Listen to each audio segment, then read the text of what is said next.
ke arah TB, saya akan sarankan ke puskesmas, ke dokter atau ke rumah sakit. Saya nggak mau kepinteran ya. Oh ya, Bapak TB begini-begini. Enggak. Saya sarankan biasanya kalau gejalanya mirip TB, saya sarankan ke puskesmas, ke dokter atau ke rumah sakit gitu. Kemudian yang saya sebutkan juga tadi, selain sebagai praktisi di apotek, saya juga dosen PKPA, saya membekali mahasiswa saya.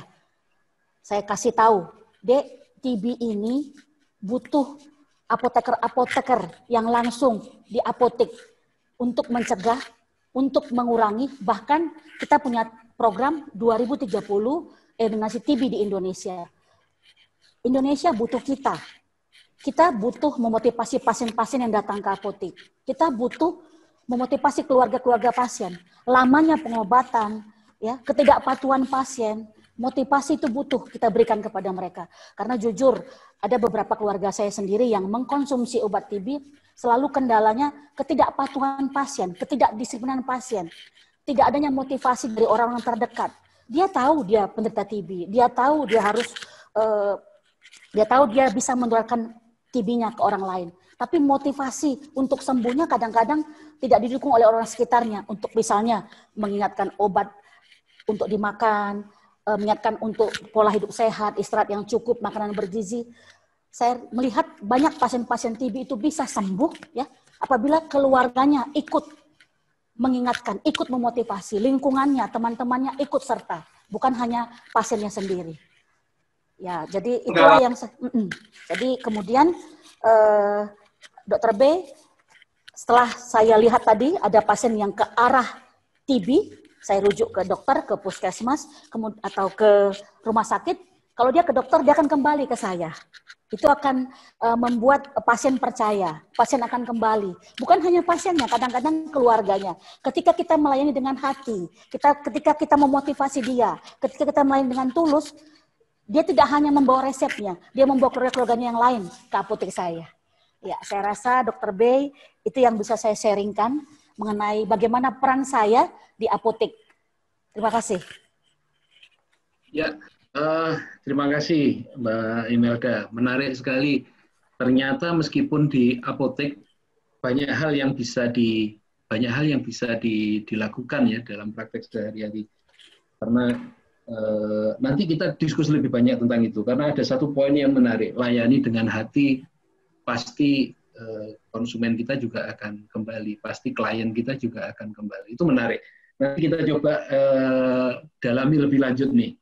Nah, setelah dari apotek, banyak hal yang ternyata bisa dilakukan. Jadi untuk program TB itu ternyata peran apotek juga banyak nih. Di apotek, peran apoteker di apotek ya.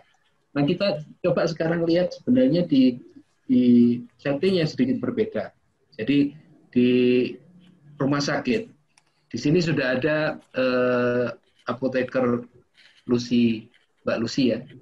Jadi beliau ini sebagai manajer farmasi di suatu rumah sakit swasta, tentu menarik. Apa sih yang bisa dilakukan terkait dengan program TB di rumah sakit? Mungkin bisa sharing praktek-praktek sehari-hari yang menarik apa yang mungkin bisa menginspirasi teman-teman. Silakan Mbak Lucy. Baik, terima kasih Dr. B atas waktunya.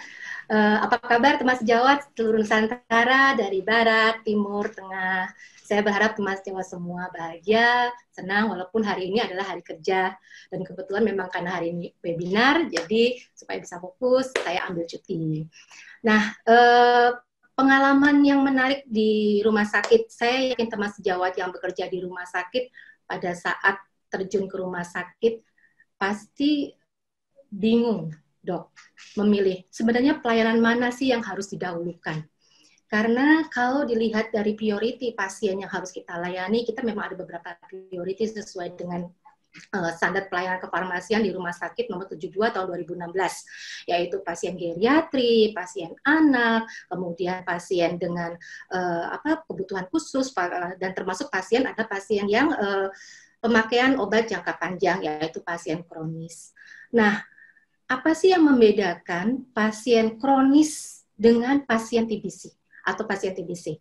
Kalau kita lihat perbedaannya, Dok, pasien TBC sama dengan pasien kronis. Dia harus menjalani kehidupannya selama itu, sepanjang itu dengan obat-obatan. Namun ada hal yang membedakan antara pasien diabetes, pasien hipertensi, kemudian pasien jantung dengan pasien TBC. Yaitu apa? Ya, sanksi sosial. Jadi saya punya cerita menarik, Dok. Kenapa pada saat itu yang tadinya saya tidak terfokus kepada pelayanan TBC karena saking banyak, kalau di rumah sakit mungkin apoteker teman-teman di rumah sakit sudah bisa mengerti ya yang disampaikan bahwa karena banyak banget yang harus dikerjakan, sementara jumlah apoteker juga terbatas, sementara kita juga harus memberikan pelayanan konseling, edukasi, makanya waktu itu sempat skip, tidak terfokus kepada pelayanan TBC. Namun ada satu cerita, Dok, pada saat itu kebetulan saya menyerahkan obat kepada pasien TBC dan memang ketika dilihat pasien tersebut tidak menggunakan obat secara teratur.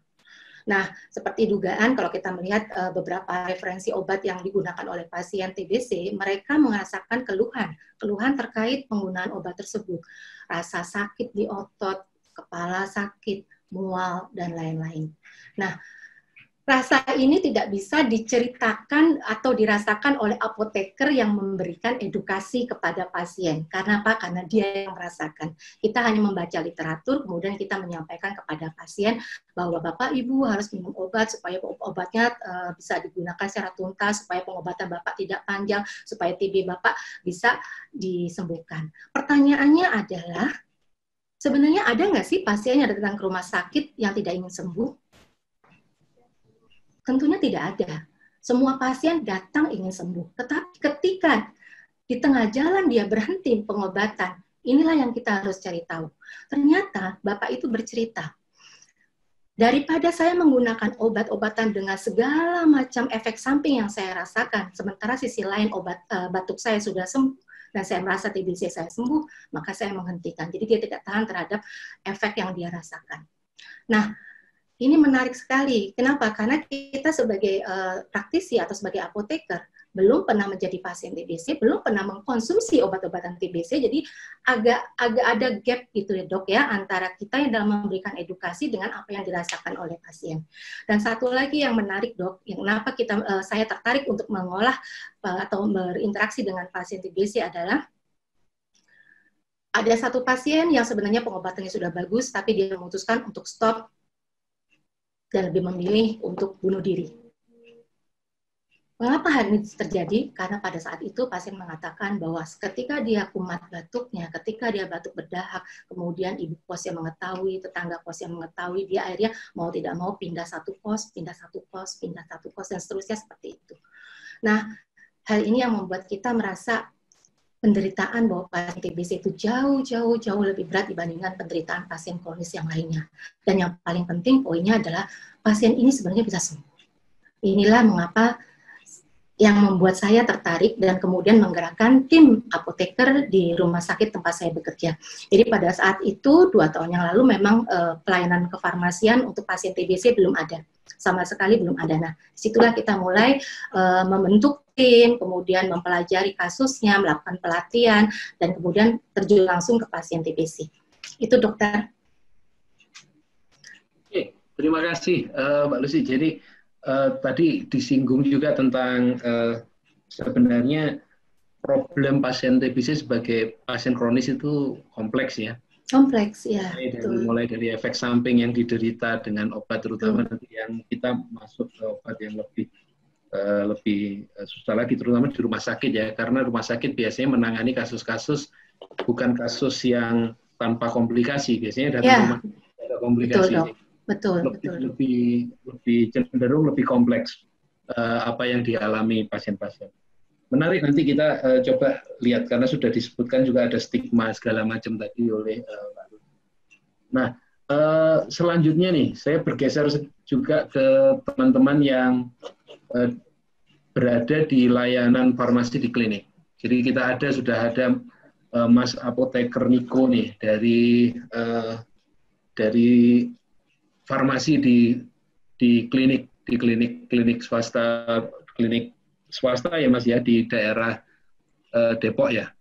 Jadi kita ingin tahu juga sebenarnya mungkin akan kita asumsikan akan mirip nih dengan pengalaman yang Mbak Imelda nih, karena sama-sama di layanan farmasi di layanan tingkat pertama. Tapi mungkin ada sesuatu yang menarik